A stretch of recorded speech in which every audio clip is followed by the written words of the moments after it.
The Shoes of Fortune. 1. A Beginning.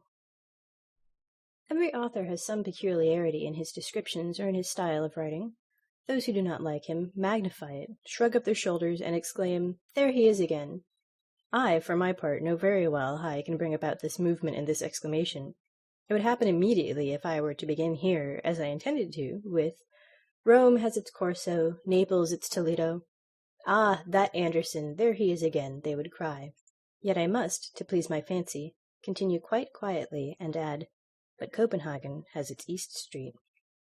Here, then, we will stay for the present. In one of the houses not far from the New Market a party was invited, a very large party, in order, as is often the case, to get a return invitation from the others.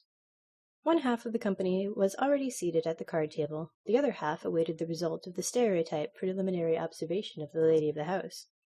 "Now let us see what we can do to amuse ourselves." They had got just so far, and the conversation began to crystallize, as it could but do with the scanty stream which the commonplace world supplied.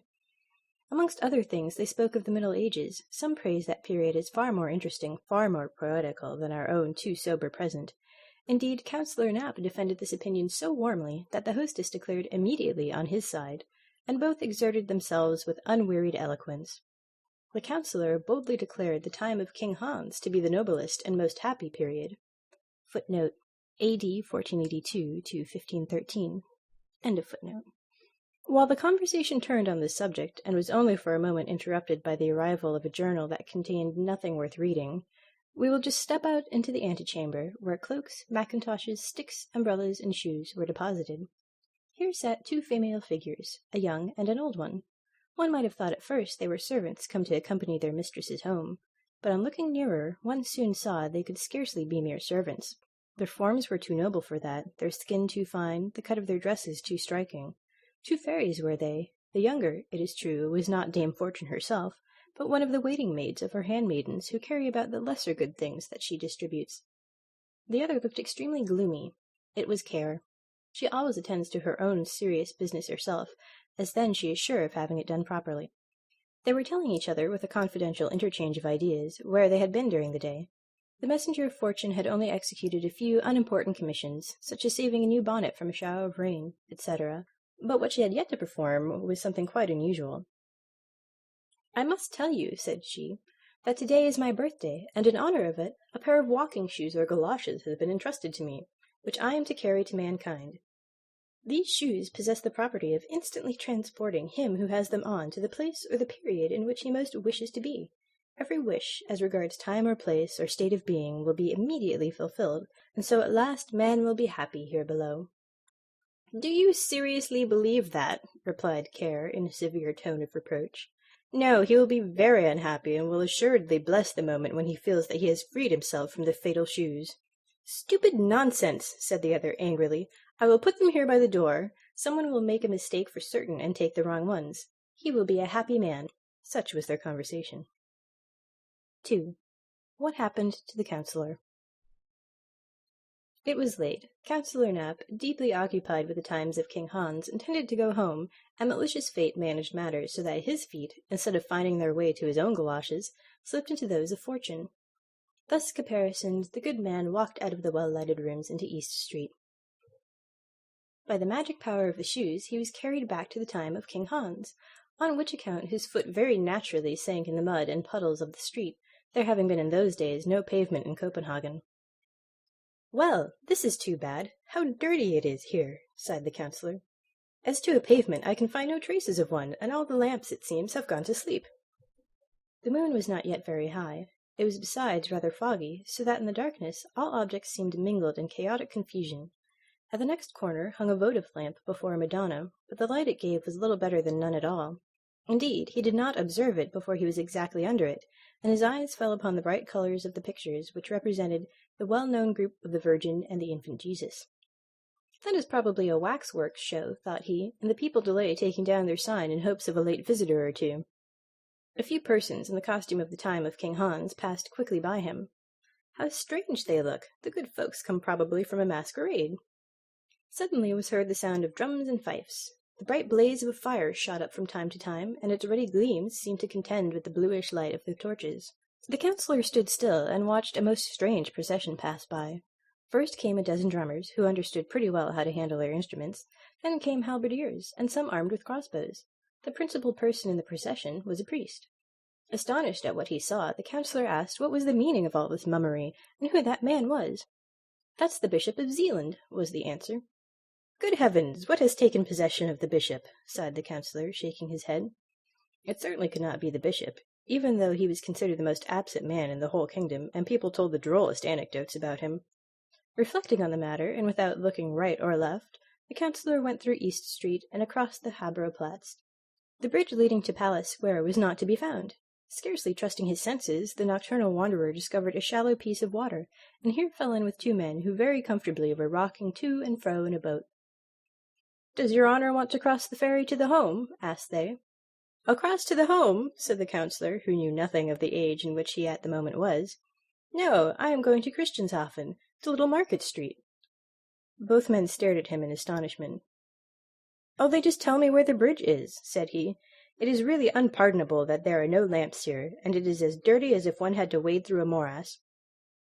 The longer he spoke with the boatmen, the more unintelligible did their language become to him. "I don't understand your Bornholmish dialect," said he at last, angrily, and turning his back upon them. He was unable to find the bridge. There was no railway either.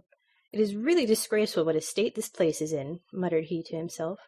Never had his age, with which, however, he was always grumbling, seemed so miserable as on this evening. "I'll take a hackney coach," thought he. But where were the hackney coaches? Not one was to be seen. "I must go back to the Newmarket. There, it is hoped, I shall find some coaches, for if I don't, I shall never get safe to Christianshafen."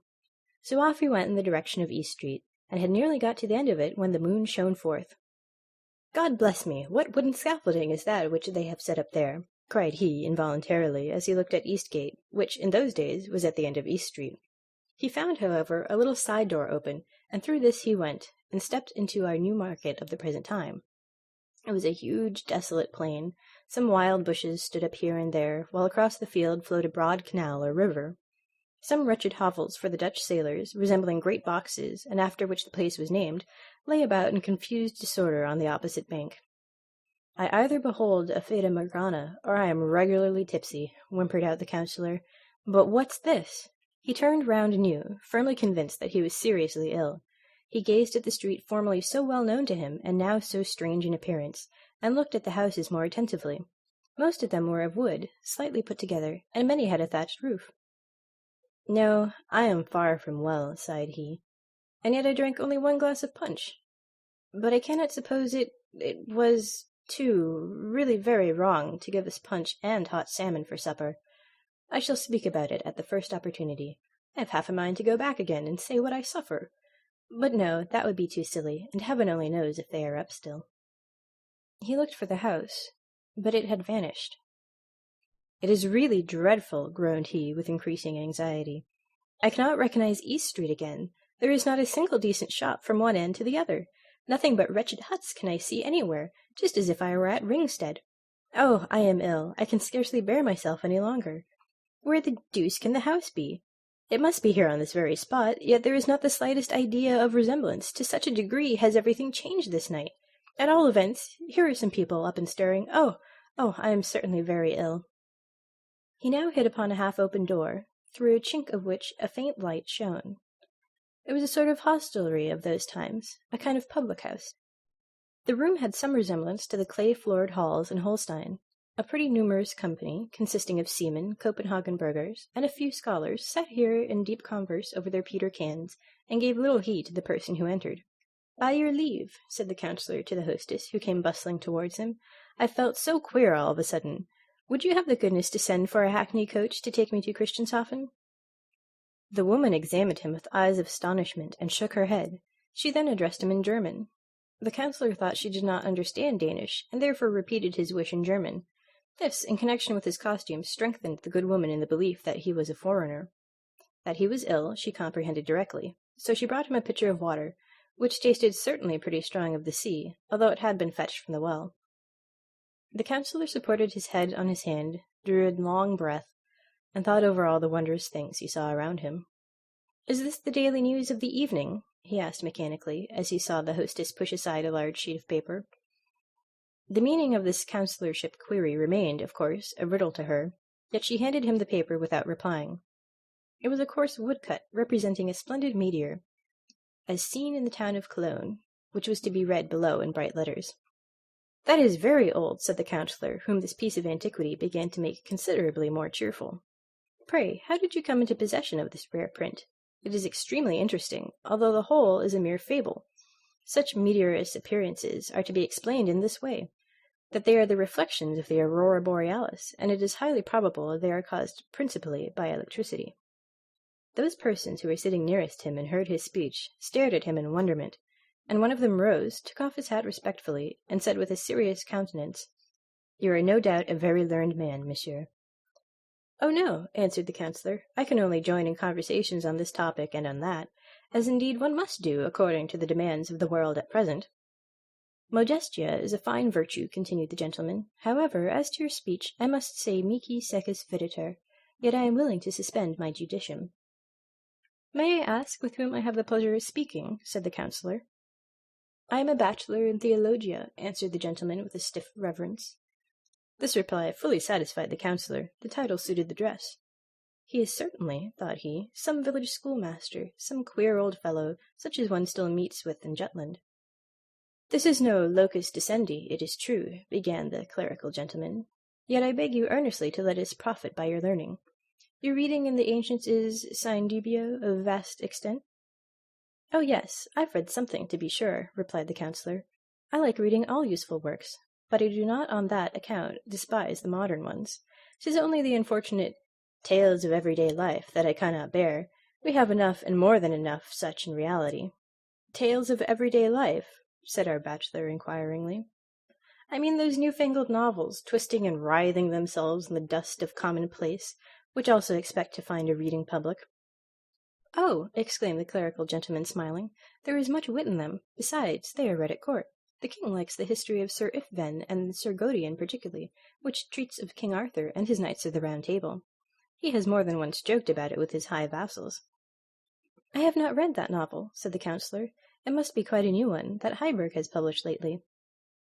"No," answered the theologian of the time of King Hans. "That book is not written by a Heiberg, but was imprinted by Godfrey von Geiman." "Oh, is that the author's name?" said the councillor. "It is a very old name, and, as well as I recollect, he was the first printer that appeared in Denmark." "Yes, he is our first printer," replied the clerical gentleman hastily. So far all went on well. Some one of the worthy burghers now spoke of the dreadful pestilence that had raged in the country a few years back, meaning that of 1484. The councillor imagined it was the cholera that was meant, which people made so much fuss about, and the discourse passed off satisfactorily enough. The War of the Buccaneers of 1490 was so recent that it could not fail being alluded to. The English pirates had, they said, most shamefully taken their ships while in the roadstead, and the councillor, before whose eyes the herostratic event of 1801 still floated vividly, agreed entirely with the others in abusing the rascally English. Footnote: Herostratus, or Eratosstratus, an Ephesian, who wantonly set fire to the famous temple of Diana in order to commemorate his name by so uncommon an action. End of footnote. With other topics he was not so fortunate. Every moment brought about some new confusion, and threatened to become a perfect babel, for the worthy bachelor was really too ignorant, and the simplest observations of the councillor sounded to him too daring and fantastical. They looked at one another from the crown of the head to the soles of the feet, and when matters grew to too high a pitch, then the bachelor talked Latin in the hope of being better understood, but it was of no use after all. "What's the matter?" asked the hostess, plucking the councillor by the sleeve, and now his recollection returned, for in the course of the conversation he had entirely forgotten all that had preceded it. "Merciful God, where am I?" he exclaimed in agony, and while he so thought, all his ideas and feelings of overpowering dizziness, against which he struggled with the utmost power of desperation, encompassed him with renewed force. "Let us drink claret and mead and Bremen beer," shouted one of the guests, "and you shall drink with us." Two maidens approached. One wore a cap of two staring colours, denoting the class of persons to which she belonged. They poured out the liquor and made the most friendly gesticulations, while a cold perspiration trickled down the back of the poor councillor. "What's to be the end of this? What's to become of me?" he groaned. but he was forced, in spite of his opposition, to drink with the rest.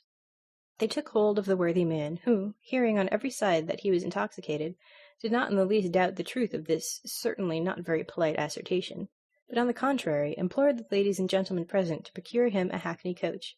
They, however, imagined he was talking Russian. Never before, he thought, had he been in such a coarse and ignorant company. One might almost fancy the people had turned heathens against him.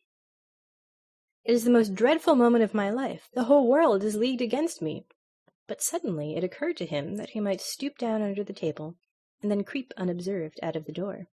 He did so, but just as he was going, the others remarked what he was about. They laid hold of him by the legs, and now, happily for him, off fell his fatal shoes, and with them the charm was at an end. The councillor saw quite distinctly before him a lantern burning, and behind this a large handsome house. All seemed to him in proper order as usual. It was East Street, splendid and elegant as we now see it. He lay with his feet towards the doorway, and exactly opposite sat the watchman asleep. "Gracious heaven!" said he, "have I lain here in the street and dreamed? Yes, 'tis East Street. How splendid and light it is! But really it is terrible what an effect that one glass of punch must have had on me." 2 minutes later he was sitting in a hackney coach and driving to Frederikshafen. He thought of the distress and agony he had endured, and praised from the very bottom of his heart the happy reality, our own time, which, with all its deficiencies, is yet much better than that in which, so much against his inclination, he had lately been. 3. The Watchman's Adventure. "Why, there is a pair of galoshes, as sure as I'm alive," said the watchman, awaking from a gentle slumber. "They belong, no doubt, to the lieutenant who lives over the way. They lay close to the door." The worthy man was inclined to ring and deliver them at the house, for there was still a light in the window, but he did not like disturbing the other people in their beds, and so very considerately he left the matter alone. "Such a pair of shoes must be very warm and comfortable," said he. "The leather is so soft and supple. They fitted his feet as though they had been made for him. 'Tis a curious world we live in," continued he, soliloquizing. "There's the lieutenant now, who might go quietly to bed if he chose, where no doubt he could stretch himself at his ease. But does he do it? No, he saunters up and down his room, because, probably, he has enjoyed too many of the good things of this world at his dinner. That's a happy fellow! He has neither an infirm mother, nor a whole troop of everlastingly hungry children to torment him. Every evening he goes to a party, where his nice supper costs him nothing. Would to heaven I could but change with him! How happy should I be!" While expressing his wish, the charm of the shoes which he had put on began to work. The watchman entered into the being and nature of the lieutenant. He stood in the handsomely furnished apartment, and held between his fingers a small sheet of rose-colored paper, on which some verses were written indeed by the officer himself, for who has not, at least once in his life, had a lyrical moment? And if one then marks down one's thoughts, poetry is produced. But here it was written: "Oh, were I rich! Oh, were I rich, such was my wish, yea, such, when hardly 3 feet high I longed for much. Oh, were I rich, an officer were I, with sword and uniform and plume so high, and the time came, and officer was I. But yet I grew not rich, alas, poor me, have pity thou, who all man's wants dost see." I sat one evening sunk in dreams of bliss, a maid of 7 years old gave me a kiss. I at that time was rich in poesy and tales of old, though poor as poor can be, but all she asked for was this posy. Then was I rich, but not in gold, poor me, as thou dost know, who all men's hearts canst see. Oh, were I rich, oft asked I for this boon. The child grew up to womanhood full soon. She is so pretty, clever, and so kind. Oh, did she know what's hidden in my mind? A tale of old, would she to me were kind. But I'm condemned to silence, oh, poor me, as thou dost know, who all men's hearts canst see. Oh, were I rich in calm and peace of mind, my grief you then would not here written find. O thou to whom I do my heart devote, O read this page of glad days now remote, a dark, dark tale which I to-night devote. Dark is the future now, alas, poor me, have pity thou, who all men's pains dost see. Such verses as these people write when they are in love, but no man in his senses ever thinks of printing them. Here one of the sorrows of life, in which there is real poetry, gave itself vent. not that barren grief which the poet may only hint at, but never depict in its detail, misery and want. That animal necessity, in short, to snatch at least at a fallen leaf of the breadfruit tree, if not at the fruit itself. The higher the position in which one finds oneself transplanted, the greater is the suffering. Every day necessity is the stagnant pool of life. No lovely picture reflects itself therein. Lieutenant, love, and lack of money, that is a symbolic triangle, or much the same as the half of the shattered die of fortune. This the lieutenant felt most poignantly, and this was the reason he leant his head against the window and sighed so deeply. The poor watchman out there in the street is far happier than I. He knows not what I term privation. He has a home, a wife, and children who weep with him over his sorrows, who rejoice with him when he is glad. Oh, far happier were I, could I exchange with him my being, with his desires, and with his hopes perform the weary pilgrimage of life. Oh, he is 100 times happier than I. In the same moment the watchman was again watchman. It was the shoes that caused the metamorphosis by means of which, unknown to himself, he took upon him the thoughts and feelings of the officer. But, as we have just seen, he felt himself in his new situation much less contented, and now preferred the very thing which but some minutes before he had rejected. So then the watchman was again watchman. "That was an unpleasant dream," said he, "but 'twas droll enough altogether. I fancied that I was the lieutenant over there, and yet the thing was not very much to my taste after all. I missed my good old mother and the dear little ones, who almost tear me to pieces for sheer love." He seated himself once more and nodded. The dream continued to haunt him, for he still had the shoes on his feet. A falling star shone in the dark firmament. "There falls another star," said he.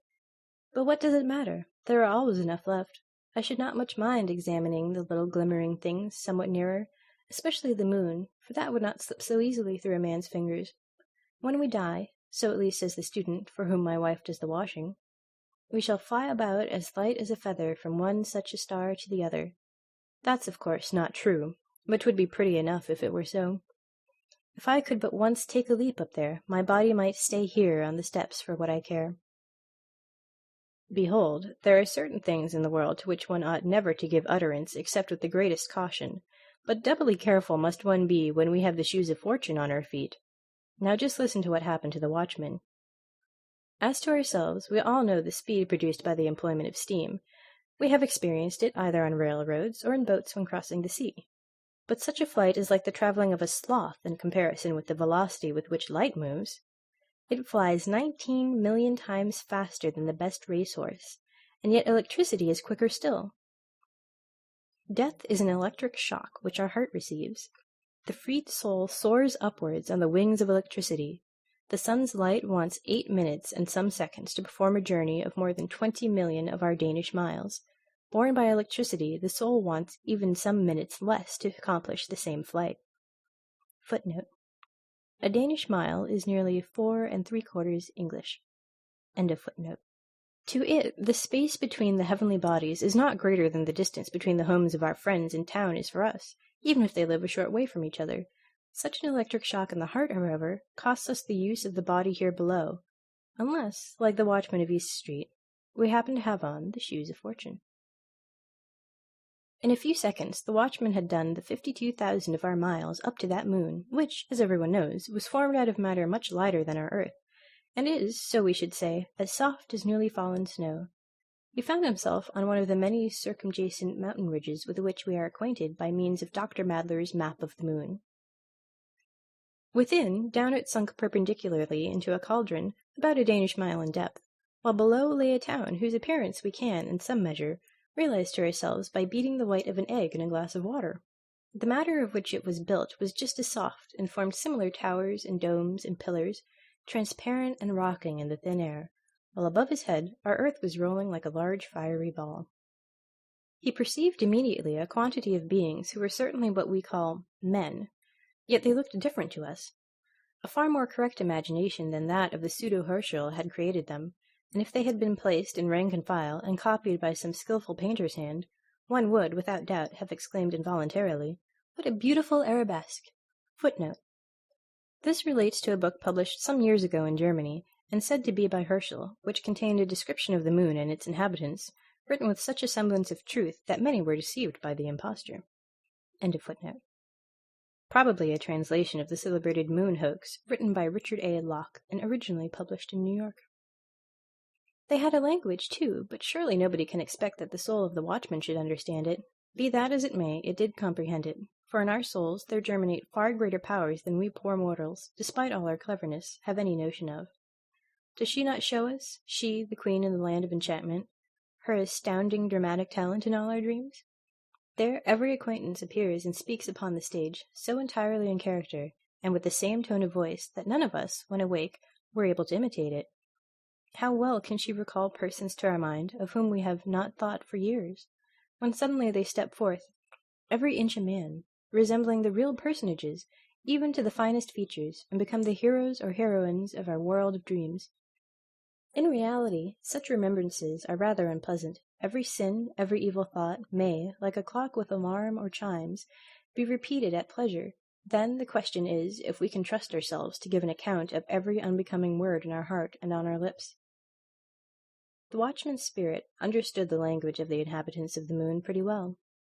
The Selenites, dwellers in the moon, disputed variously about our earth, and expressed their doubts if it could be inhabited.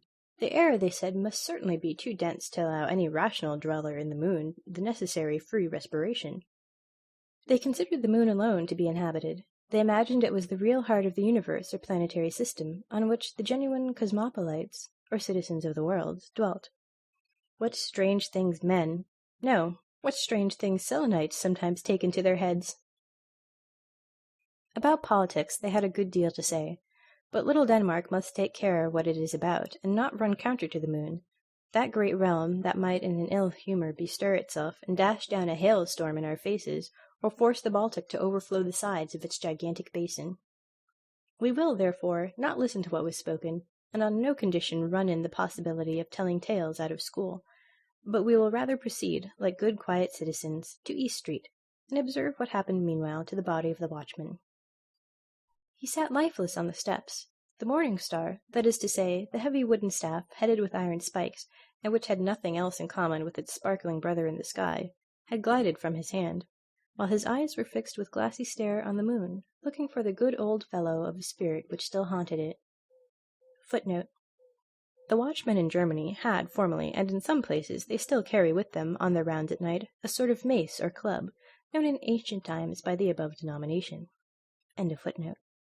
"What's the hour, watchman?" asked a passer-by, but when the watchman gave no reply, the merry roisterer, who was now returning home from a noisy drinking bout, took it into his head to try what a tweak of the nose would do, on which the supposed sleeper lost his balance, the body lay motionless, stretched out on the pavement. The man was dead. When the patrol came, all his comrades, who comprehended nothing of the whole affair, were seized with a dreadful fright, for dead he was, and he remained so. The proper authorities were informed of the circumstance. People talked a good deal about it, and in the morning the body was carried to the hospital. Now that would be a very pretty joke, if the spirit, when it came back and looked for the body in East Street, were not to find one.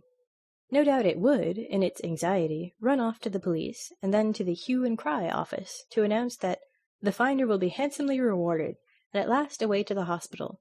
Yet we may boldly assert that the soul is shrewdest when it shakes off every fetter, and every sort of leading string. The body only makes it stupid.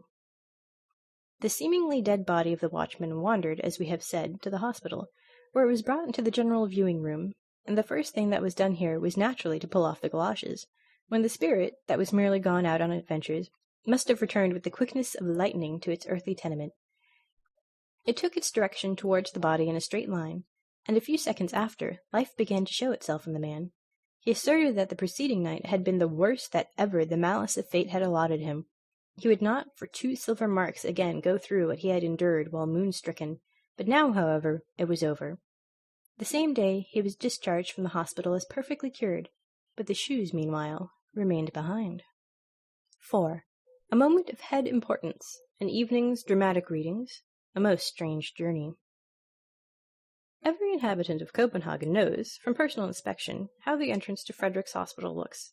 But as it is possible that others, who are not Copenhagen people, may also read this little work, we will beforehand give a short description of it. The extensive building is separated from the street by a pretty high railing, the thick iron bars of which are so far apart that in all seriousness, it is said, some very thin fellow had of a night occasionally squeezed himself through to go and pay his little visits in the town. The part of the body most difficult to manage on such occasions was, no doubt, the head. Here, as is so often the case in the world, long-headed people get through best. So much, then, for the introduction. One of the young men, whose head, in a physical sense only, might be said to be of the thickest, had the watch that evening. The rain poured down in torrents, yet despite these two obstacles, the young man was obliged to go out, if it were but for a quarter of an hour. And as to telling the doorkeeper about it, that, he thought, was quite unnecessary, if, with a whole skin, he were able to slip through the railing. There on the floor lay the galoshes, which the watchman had forgotten. He never dreamed for a moment that they were those of Fortune, and they promised to do him good service in the wet, so he put them on. The question now was, if he could squeeze himself through the grating, for he had never tried before. Well, there he stood. "Would to heaven I had got my head through," said he, involuntarily, and instantly through it slipped, easily and without pain, notwithstanding it was pretty large and thick. But now the rest of the body was to be got through. "Ah, I am much too stout," groaned he aloud, while fixed as in a vice. "I had thought the head was the most difficult part of the matter. Oh, I really cannot squeeze myself through." He now wanted to pull his over-hasty head back again, but he could not. For his neck there was room enough, but for nothing more. His first feeling was of anger, his next that his temper fell to zero. The shoes of Fortune had placed him in the most dreadful situation, and, unfortunately, it never occurred to him to wish himself free. The pitch-black clouds poured down their contents in still heavier torrents. Not a creature was to be seen in the streets. To reach up to the bell was what he did not like. To cry aloud for help would have availed him little. Besides, how ashamed would he have been to be found caught in a trap like an outwitted fox? How was he to twist himself through? He saw clearly that it was his irrevocable destiny to remain a prisoner till dawn, or, perhaps, even late in the morning. Then the smith must be fetched to file away the bars. But all that would not be done so quickly as he could think about it. The whole charity school, just opposite, would be in motion. All the new booths, with their not very courtier-like swarm of seamen, would join them out of curiosity, and would greet him with a wild hurrah, while he was standing in his pillory. There would be a mob, a hissing and rejoicing and jeering 10 times worse than in the rows about the Jews some years ago. Oh, my blood is mounting to my brain. 'Tis enough to drive one mad. I shall go wild. I know not what to do. Oh, were I but loose, my dizziness would then cease. Oh, were my head but loose. You see, he ought to have said that sooner, for the moment he expressed the wish his head was free, and cured of all his paroxysms of love, he hastened off to his room, where the pains consequent on the fright of the shoes had prepared for him did not so soon take their leave. But you must not think that the affair is over now. It grows much worse. The night passed, the next day also, but nobody came to fetch the shoes. In the evening, dramatic readings were to be given at the little theatre in King Street. The house was filled to suffocation, and among other pieces to be recited was a new poem by H.C. Andersen called My Aunt's Spectacles, the contents of which were pretty nearly as follows. A certain person had an aunt who boasted of particular skill in fortune-telling with cards, and who was constantly being stormed by persons that wanted to have a peep into futurity. But she was full of mystery about her art, in which a certain pair of magic spectacles did her essential service. Her nephew, a merry boy, who was his aunt's darling, begged so long for these spectacles that, at last, she lent him the treasure, after having informed him, with many exhortations, that in order to execute the interesting trick, he need only repair to some place where a great many persons were assembled, and then, from a higher position, whence he could overlook the crowd, pass the company in review before him through his spectacles. Immediately, the inner man of each individual would be displayed before him, like a game of cards, in which he unerringly might read what the future of every person presented was to be. Well pleased, the little magician hastened away to prove the powers of the spectacles in the theatre, no place seeming to him more fitted for such a trial. He begged permission of the worthy audience, and set his spectacles on his nose. A motley phantasmagoria presented itself before him, which he describes in a few satirical touches, yet, without expressing his opinion openly, he tells the people enough to set them all thinking and guessing, but in order to hurt nobody, He wraps his witty oracular judgments in a transparent veil, or rather in a lurid thundercloud, shooting forth bright sparks of wit, that they may fall in the powder magazine of the expectant audience. The humorous poem was admirably recited, and the speaker much applauded. Among the audience was the young man of the hospital, who seemed to have forgotten his adventure of the preceding night. He had on the shoes, for as yet no lawful owner had appeared to claim them, and besides it was so very dirty out of doors, they were just the thing for him, he thought. The beginning of the poem he praised with great generosity. He even found the idea original and effective. But that the end of it, like the Rhine, was very insignificant, proved, in his opinion, the author's want of invention. He was without genius, etc. This was an excellent opportunity to have said something clever. Meanwhile, he was haunted by the idea. He should like to possess such a pair of spectacles himself. Then, perhaps, by using them circumspectly, one would be able to look into people's hearts, which, he thought, would be far more interesting than merely to see what was to happen next year, for that we should all know in proper time, but the other never. "I can now," said he to himself, "fancy the whole row of ladies and gentlemen sitting there in the front row, if one could but see into their hearts. Yes, that would be a revelation, a sort of bazaar. And that lady yonder, so strangely dressed, I should find for certain a large milliner's shop. And that one, the shop is empty, but it wants cleaning plain enough. But there would also be some good stately shops among them. Alas," sighed he, "I know one in which all is stately, but there sits already a spruce young shopman, which is the only thing that's amiss in the whole shop. All would be splendidly decked out, and we should hear, 'Walk in, gentlemen, pray walk in. Here you will find all you please to want.' Ah, I wish to heaven I could walk in and take a trip right through the hearts of those present." And behold, to the shoes of fortune this was the cue. The whole man shrunk together, and a most uncommon journey through the hearts of the front row of the spectators now began. The first heart through which he came was that of a middle-aged lady, but he instantly fancied himself in the room of the Institution for the Cure of the Crooked and Deformed, where casts of misshapen limbs are displayed in naked reality on the wall. Yet there was this difference. In the institution the casts were taken at the entry of the patient, but here they were retained and guarded in the heart, while the sound persons went away. They were, namely, casts of female friends, whose bodily or mental deformities were here most faithfully preserved. With the snake-like writhings of an idea, he glided into another female heart, but this seemed to him like a large holy fane, temple. The white dove of innocence fluttered above the altar. How gladly would he have sunk upon his knees, but he must away to the next heart. Yet he still heard the pealing tones of the organ, and he himself seemed to have become a newer and a better man. He felt unworthy to tread the neighbouring sanctuary which a poor garret, with a sick bedridden mother, revealed. But God's warm sun streamed through the open window. Lovely roses nodded from the wooden flower-boxes on the roof, and two sky-blue birds sang rejoicingly, while the sick mother implored God's richest blessings on her pious daughter. He now crept on hands and feet through a butcher's shop. At least on every side, and above and below, there was naught but flesh. It was the heart of a most respectable rich man, whose name is certain to be found in the directory. He was now in the heart of the wife of this worthy gentleman. It was an old, dilapidated, mouldering dovecot. The husband's portrait was used as a weathercock, which was connected in some way or other with the doors, and so they opened and shut of their own accord whenever the stern old husband turned around. Hereupon he wandered into a boudoir formed entirely of mirrors, like the one in Castle Rosenberg, but here the glass is magnified to an astonishing degree. On the floor, in the middle of the room, sat, like a Dalai Lama, the insignificant self of the person, quite confounded at his own greatness.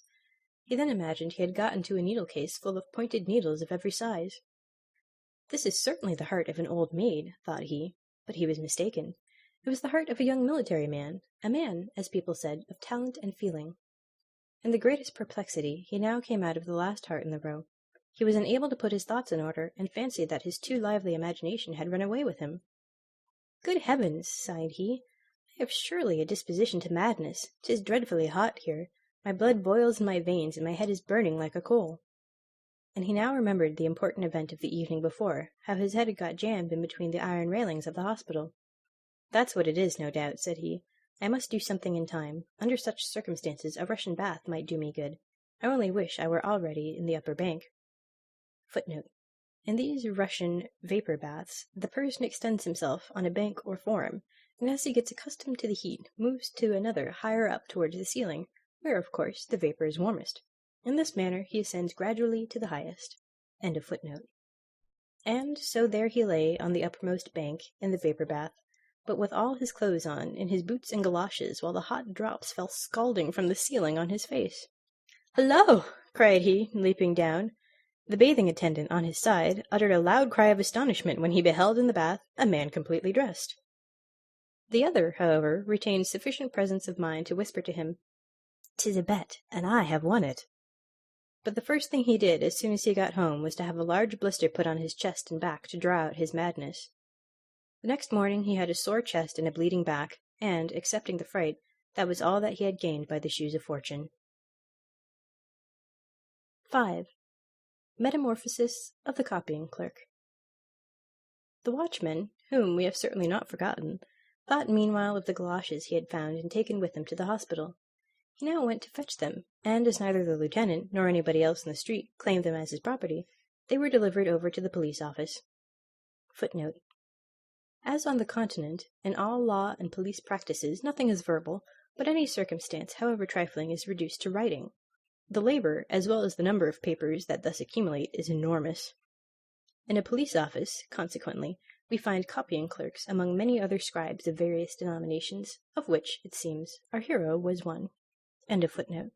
"Why, I declare, the shoes look just like my own," said one of the clerks, eyeing the newly found treasure, whose hidden powers even he, sharp as he was not able to discover.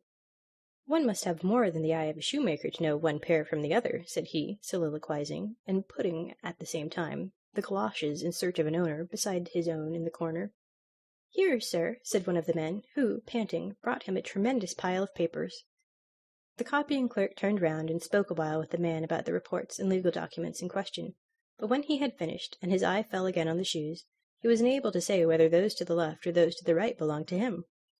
At all events, it must be those which are wet, thought he, but this time, in spite of his cleverness, he guessed quite wrong, for it was just those of fortune which played as it were into his hands, or, rather, on his feet. And why, I should like to know, are the police never to be wrong? So he put them on quickly, stuck his papers in his pocket, and took besides a few under his arm, intending to look them through at home to make the necessary notes. It was noon, and the weather, that had threatened to rain, began to clear up, while gaily dressed holiday folks filled the streets. A little trip to Fredericksburg would do me no great harm, thought he, for I, poor beast of burden that I am, have so much to annoy me that I don't know what a good appetite is. 'Tis a bitter crust, alas, at which I am condemned to gnaw. Nobody could be more steady or quiet than this young man. We therefore wish him joy of the excursion with all our heart, and it will certainly be beneficial for a person who leads so sedentary a life. In the park he met a friend, one of our young poets, who told him that the following day he should set out on his long-intended tour. "So you are going away again," said the clerk. "You are a very free and happy being. We others are chained by the leg and held fast to our desk." "Yes, but it is a chain, friend, which ensures you the blessed bread of existence," answered the poet. "You need feel no care for the coming morrow. When you are old, you receive a pension." "True," said the clerk, shrugging his shoulders, "and yet you are the better off. To sit at one's ease and poetize, that is a pleasure. Everybody has something agreeable to say to you, and you are always your own master. No, friend, you should but try what it is to sit from one year's end to the other occupied with and judging the most trivial matters." The poet shook his head, the copying clerk did the same. Each one kept to his own opinion, and so they separated. "It's a strange race, those poets," said the clerk, who was very fond of soliloquizing. "I should like some day, just for a trial, to take such nature upon me and be a poet myself. I am very sure I should make no such miserable verses as the others. Today, methinks, is a most delicious day for a poet. Nature seems anew to celebrate her awakening into life. The air is so unusually clear, the clouds sail on so buoyantly, and from the green herbage a fragrance is exhaled that fills me with delight. For many a year have I not felt as at this moment." We see already, by the foregoing effusion, that he has become a poet. To give further proof of it, however, would in most cases be insipid, for it is a most foolish notion to fancy a poet different from other men. Among the latter there may be far more poetical natures than many an acknowledged poet, when examined more closely, could boast of. The difference only is that the poet possesses a better mental memory, on which account he is able to retain the feeling and the thought till they can be embodied by means of words, a faculty which the others do not possess. But the transition from a commonplace nature to one that is richly endowed demands always a more or less breakneck leap over a certain abyss which yawns threateningly below, and thus must the sudden change with the clerk strike the reader. "The sweet air," continued he of the police office in his dreamy imaginings. "How it reminds me of the violets in the garden of my Aunt Magdalena. Yes, then I was a little wild boy who did not go to school very regularly. Oh, heavens! 'Tis a long time since I have thought on those times. The good old soul!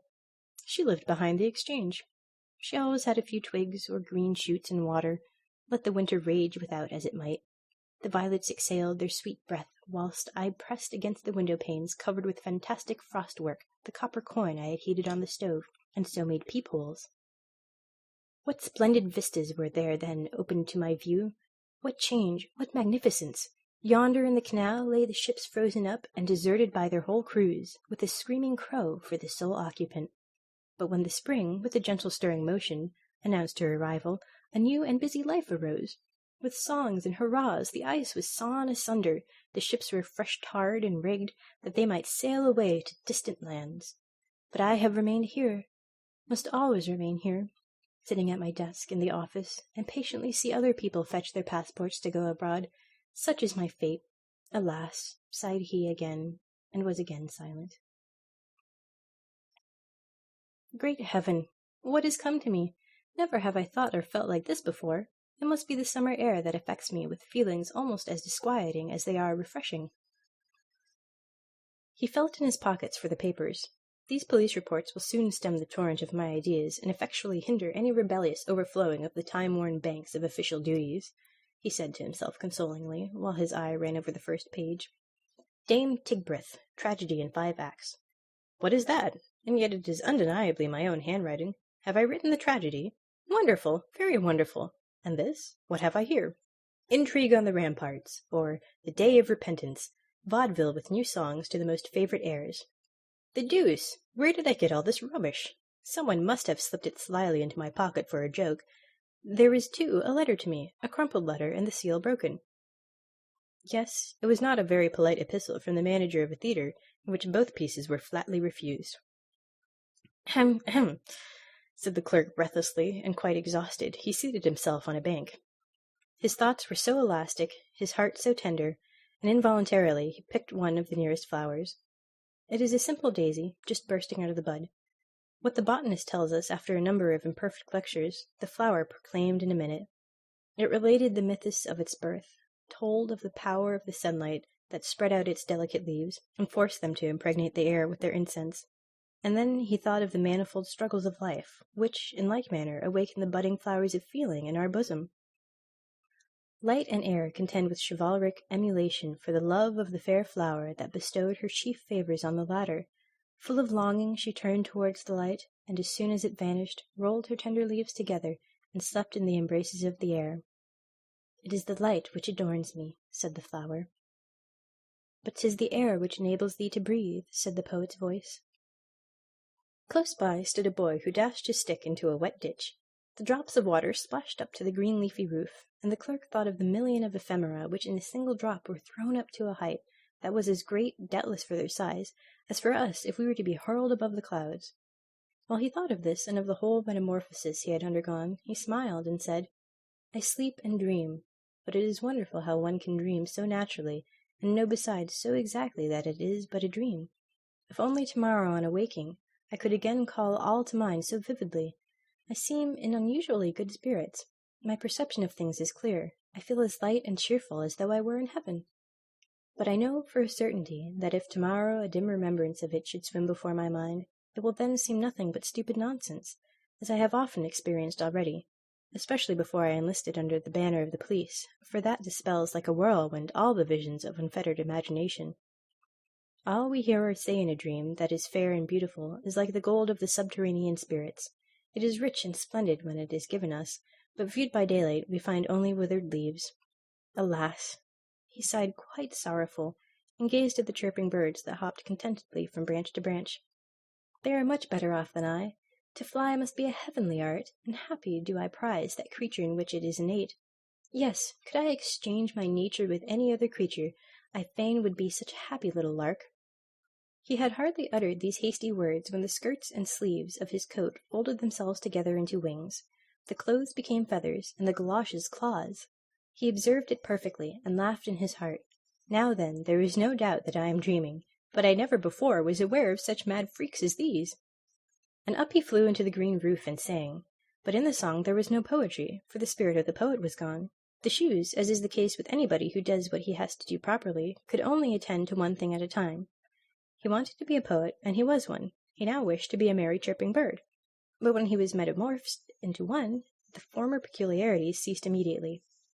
"It is really pleasant enough," said he. "The whole day long I sit in the office amid the driest law papers, and at night I fly in my dream as a lark in the gardens of Fredericksburg. One might really write a very pretty comedy upon it."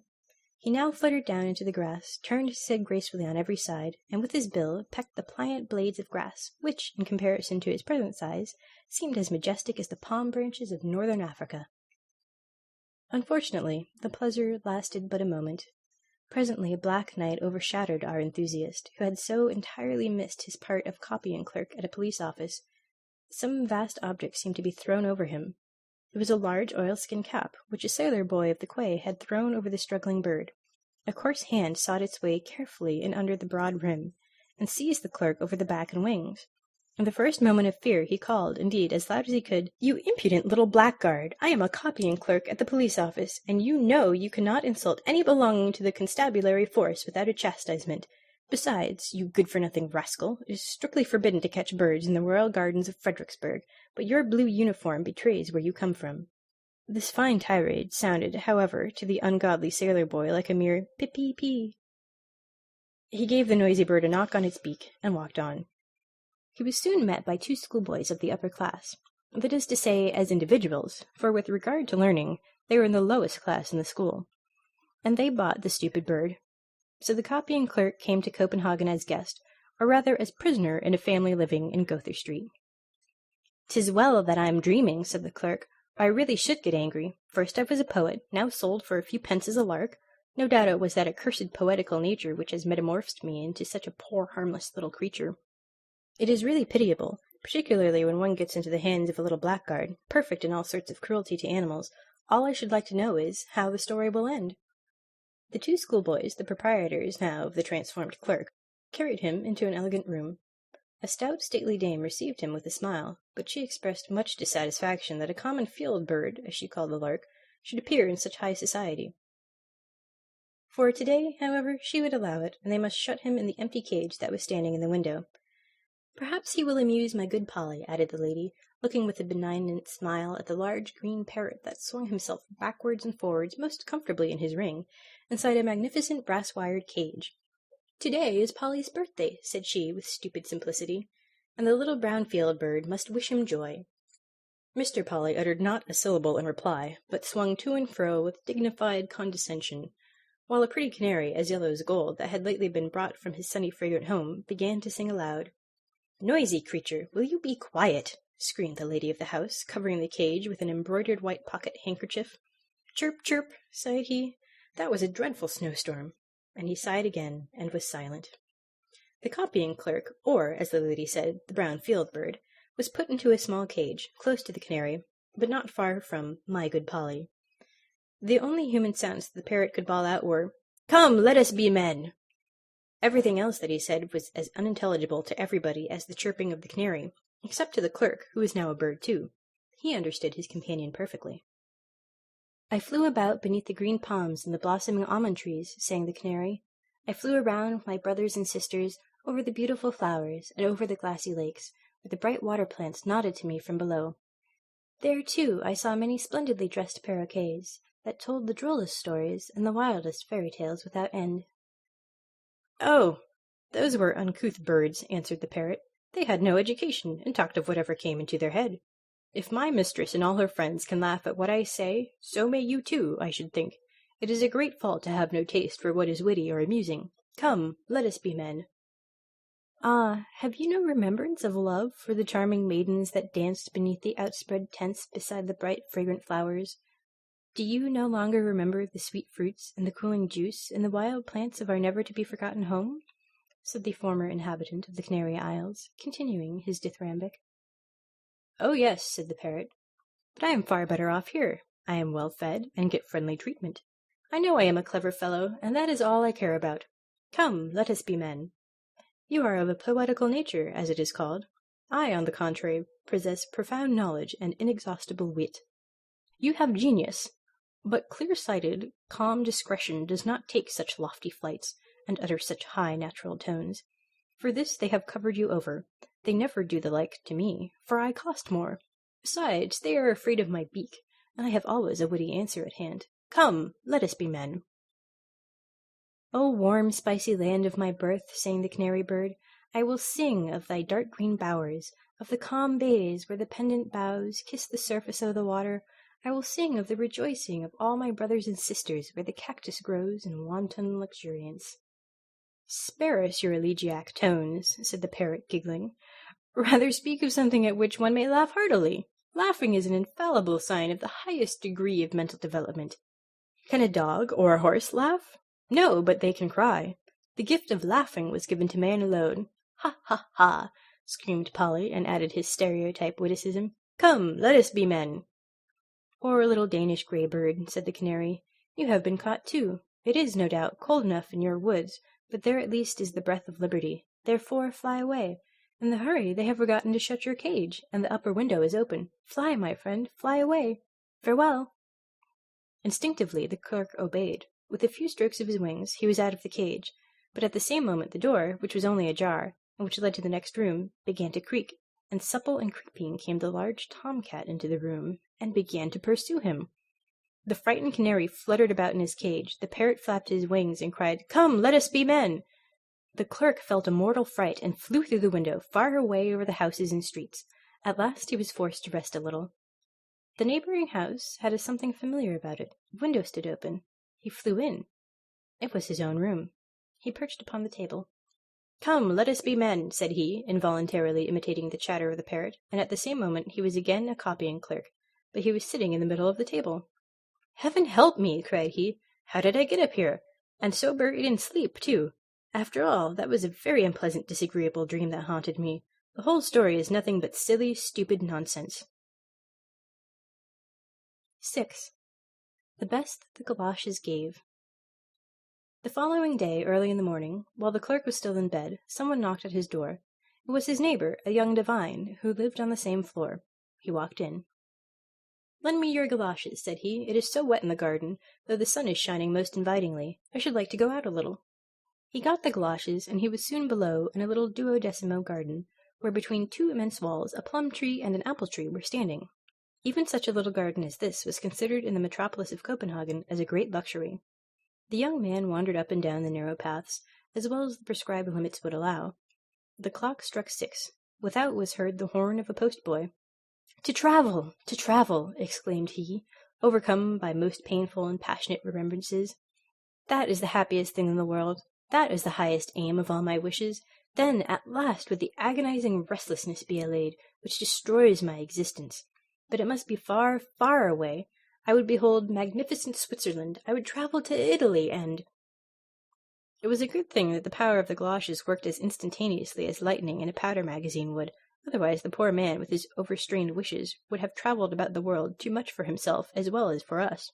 In short, he was travelling. He was in the middle of Switzerland, but packed up with 8 other passengers in the inside of an eternally creaky diligence.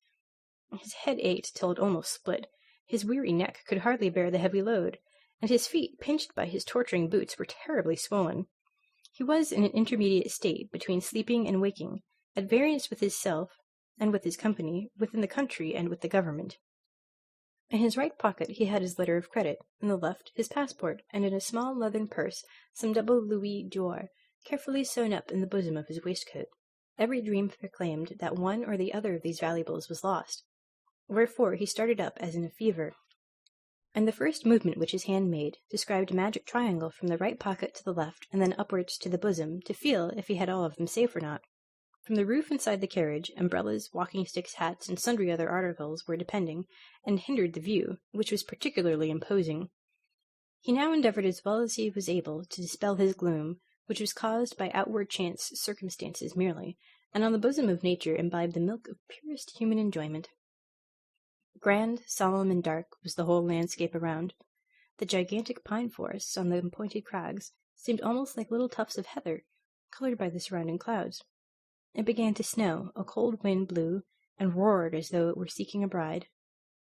"Ah," sighed he, "were we only on the other side of the Alps, then we should have summer, and I could get my letters of credit cashed. The anxiety I feel about them prevents me enjoying Switzerland. Were I but on the other side." And so saying, he was on the other side in Italy, between Florence and Rome. Lake Theresiamine, illumined by the evening sun, lay like flaming gold between the dark blue mountain ridges. Here, where Hannibal defeated Flaminius, the rivers now held each other in their green embraces. Lovely, half-naked children tended a herd of black swine beneath a group of fragrant laurel trees, hard by the roadside. Could we render this inimitable picture properly, then would everybody exclaim, "Beautiful, unparalleled Italy!" But neither the young divine said so, nor any of his grumbling companions in the coach of the Vetturino. The poisonous flies and gnats swarmed around by thousands. In vain one waved myrtle branches about like mad.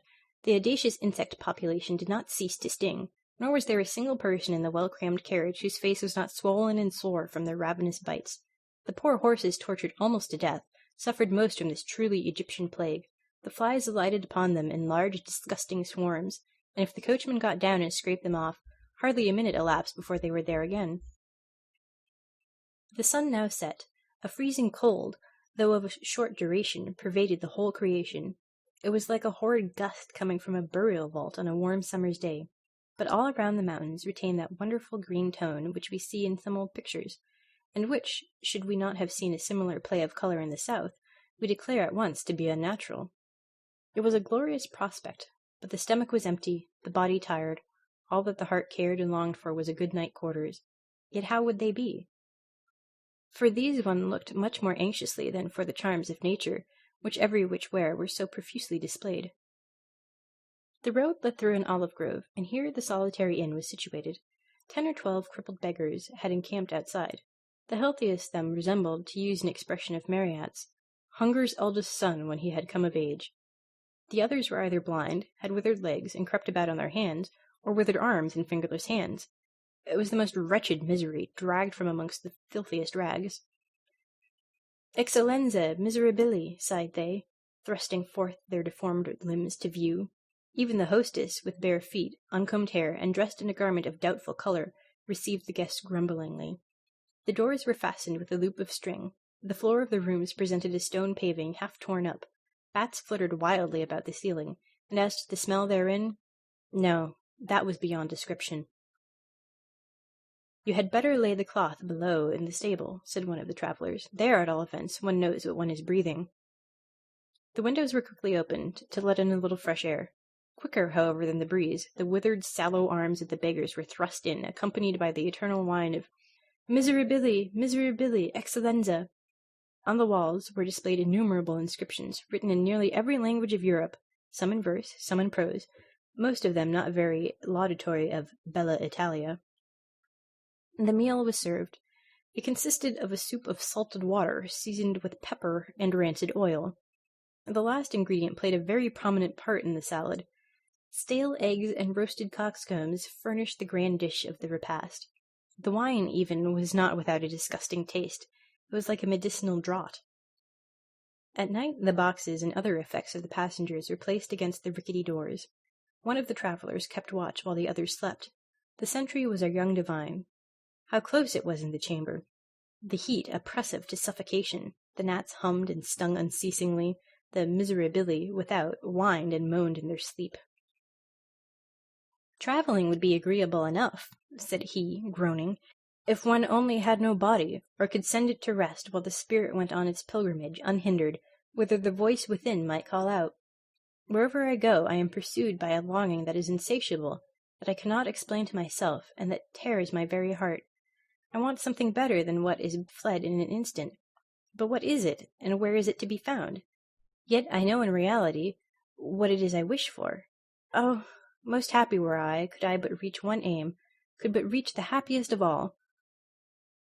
And as he spoke the word, he was again in his home. The long white curtains hung down from the windows, and in the middle of the floor stood the black coffin. In it he lay in the sleep of death. His wish was fulfilled. The body rested, while the spirit went unhindered on its pilgrimage. "Let no one deem himself happy before his end," were the words of Solon, and here was a new and brilliant proof of the wisdom of the old apothegm. Every corpse is a sphinx of immortality. Here, too, on the black coffin, the sphinx gave us no answer to what he who lay within had written 2 days before. "O mighty death, thy silence teaches naught.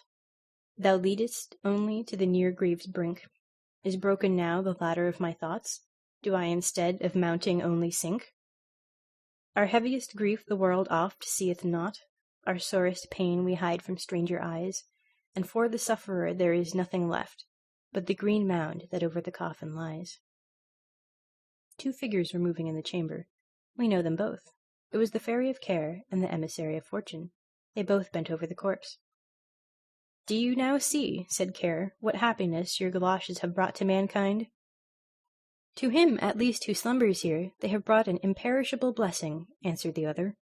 "Ah, no," replied Care. "He took his departure himself. He was not called away. His mental powers here below were not strong enough to reach the treasures lying beyond this life, and which his destiny ordained he should obtain. I will now confer a benefit on him." And she took the galoshes from his feet.